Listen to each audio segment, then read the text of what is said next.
Well, I remember a couple years back I went to the zoo and I saw the craziest thing. Yeah, we were walking around and me and a couple friends of mine were walking around. Then all of a sudden, we're checking out this gorilla and the gorilla starts picking its nose.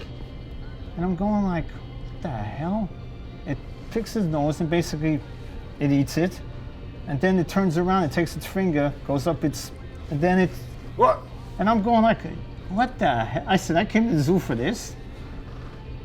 And then we're walking around and we see two lions having sex, and I'm going like, the hell is going on here? What kind of zoo were you Yeah, in? I said, is this like, what is this, the Masters of Sex or something? What's up with this? I said, it's a zoo. They're making this into some crazy stuff, but it's crazy. But I don't know. But zoos are nice, but children shouldn't be around stuff like this because that was one of the craziest things I ever seen. I had to do that. It took me like probably over 2 hours to do. So I dropped off one. I had to wait till like a half an hour to pick up another sperm tank to bring to another place. So basically for 2 hours I was delivering sperm. So you are responsible for a lot of babies. Yeah, I felt like a sperm donor. Exactly, that's exactly the way I felt. You are the sperm bank. I am the sperm bank. Everybody's looking at me like, yeah, and I'm going like, yeah, delivering the sperm. Yeah, good stuff. Yeah, that was a crazy day.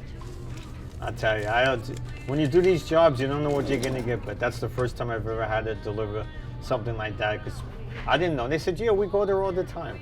I said, really? We would pick up sperm all the time? And they go, yeah. I go, okay. So yeah, after like 2 hours of delivering, I just like, okay, let's get back to normal now. So, but I was getting looks from everybody. And now You would get looks from me. well, because it basically said where it was coming from and actually what it was. It says on its sperms. It says basically sperm donors or something like that. I don't know exactly what it said, but everybody's looking at me like, yeah, and I'm going like, you think you got a problem? Really? Look what I'm carrying. So yeah, but it's You crazy. have more problem than everyone. I'm telling you, really, it's just nuts. And she's like, think that it's your mom, you're not gonna worry about it. So I remember one time I got this phone call. It was like Saturday morning, like 8 o'clock in the morning. Like, who's calling somebody at Saturday 8 o'clock in the morning? Unless it's a friend of yours. So she picks up the phone and she goes, it's for you. And I'm going like, who's calling me? Oh, is this Mr. Smith? And I go, yes. May I help you? She said, this is American Express. And I go, yeah. We're calling you because you owe us X amount of money. I go, how much? Oh, 22 grand. I said, excuse me? I said, lady, you do realize it's 8 o'clock in the morning. I'm barely up, but I'm up now. And I go, Ma, what the beep did you do? I said, you gotta be kidding me. Oh, it's okay. How's it okay? You're gonna be paying this money back for me? No. So for the next 8 years, I basically lived on $35 a week. I went out with my friends once in a blue moon because they all know my situation. Friends of mine saying, oh, you should throw your mom in jail and all this other stuff. And I go, yeah, would you throw your mom in jail, really? No. I said, it's easy to talk about it, but you're really gonna go do that? No. What did she buy with that 22,000? Everything. Clothes, bags, this, that, anything, like I said, what you saw. Because again, this is going back a couple years when I had all those commercials on, let's see, bagel slices, the stupid lettuce. Bagel slicer? Yeah.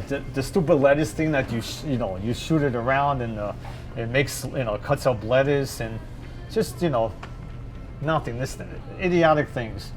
So, you get your little severance package, you get your stuff, and that'll last you for another year or two probably.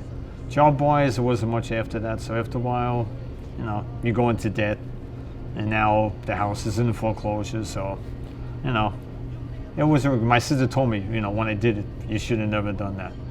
But you know what? She made mistakes, I make mistakes, life's full of mistakes.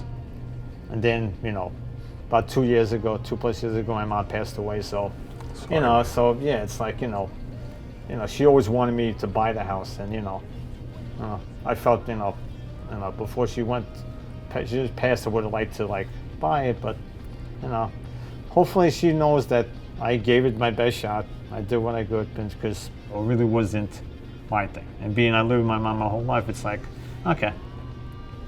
It always says things that you could have done better, but, I did what I could, but yeah. That's why now everything I do, doesn't really mean much. Used to come all the time, yeah, this and that. If you didn't, one day I remember my sister didn't go to school. Basically took a baseball bat to a drum set, just beat the living. There's nothing left of that drum set. Took it out to me if I missed school, something like that. So yeah, my mom kind of the same stuff.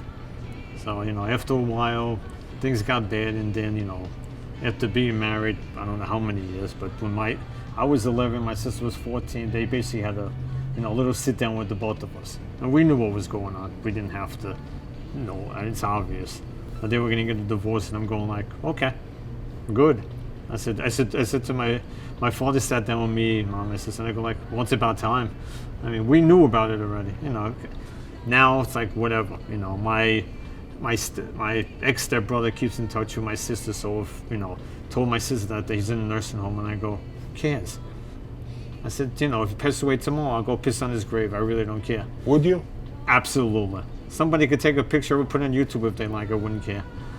It's like whatever. It's like when when they got divorced. It's like we saw him like the first year or 2 years, and then after that, didn't see him at all. So I remember one time, maybe 10, 15 years ago, I was actually walking someplace, and I actually saw him. Didn't see me. I actually walked by him twice. Didn't even know it was me, but I knew it was him. And I'm going like, okay. I wasn't gonna say anything because why would I bother?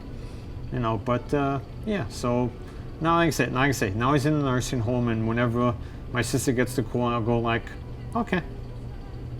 I'll just go along my day like nothing happened, because to me, he's nothing to begin with. All right, buddy. All right. Let me shoot out of here. Always a pleasure speaking with you.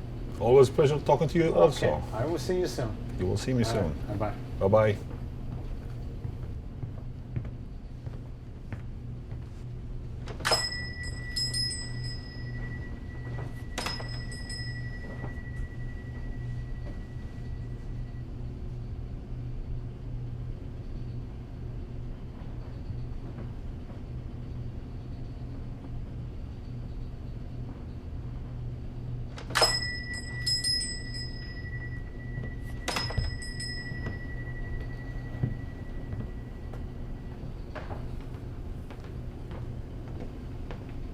Hi, can I help you? Yeah, I'm looking for my buddy Muhammad.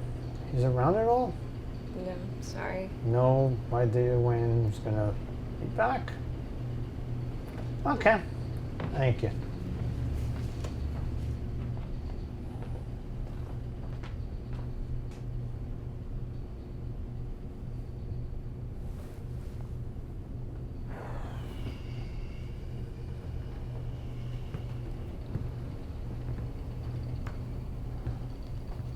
See what we have here.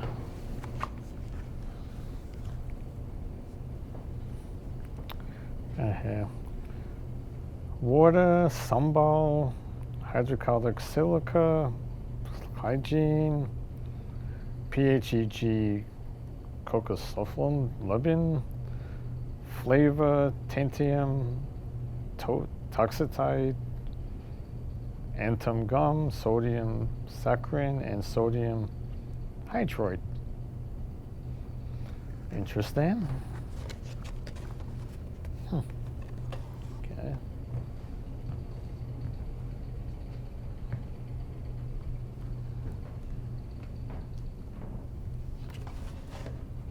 Let's see what we got here.